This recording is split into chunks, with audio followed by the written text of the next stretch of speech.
Think that this church was built the way it was built and the way that it looks with handmade bricks and all these things, and there was no blueprint to go by.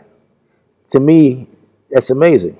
As part of the history of Chestertown, one of the main events in Chestertown's history is the fire of 1910, which literally burnt down the entire block. And the fire originated in a blacksmith shop, which is part of a factory operation at this very location. So the fire originated where Jane's Church is.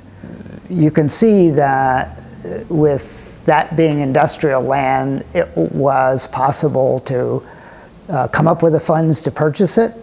And because Jane's Church congregation was willing to hand make the concrete brick, they could count on their labor being free, so they could afford the concrete brick. And if we look across the street, we see a firehouse built just 2 years before the fire, also made of concrete brick. That's probably the inspiration. If we don't preserve this building, then literally because of the gentrification that's gone on for the last 4 decades or so, literally the ability to remember, the ability to understand what life was like is taken away, because there will be no other African-American building on a main street in Chestertown. Historically, from a structural point of view, I mean, this is a gorgeous building. Peter describes it as spare and dignified, which explains it, I think, very nicely.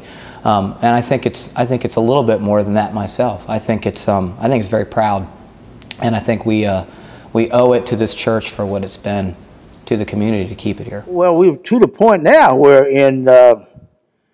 the roof is in such bad shape that we have no other choice. We have to do something. If we don't do something, more or less, we probably will be closed.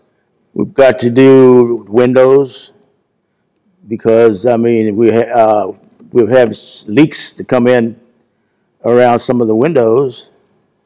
And we've had down in the basement has been a problem probably ever since the church has been here. And we have water coming into the basement. We really don't know where it's coming from. And just last week, it was probably about a foot deep. And that is the deepest I'd seen it since March of 1968.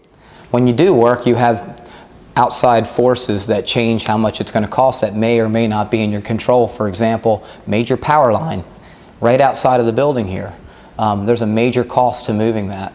And the church can't legally, with OSHA requirements, work on the roof on that area with that power line there. And they can't maintain it for the future with it there. So that has to get moved as part of this design. We can't build scaffold around it. Do I think the cost is right? Yeah, most of the costs are in setup to do it. It's not as much as the cost itself.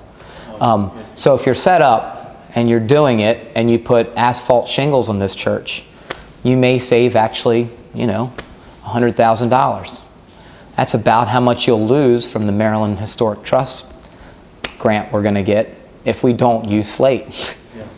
The situation we have is historic building that needs to be preserved through the roof right now. I mean, the roof is leaking, the shingles are falling off.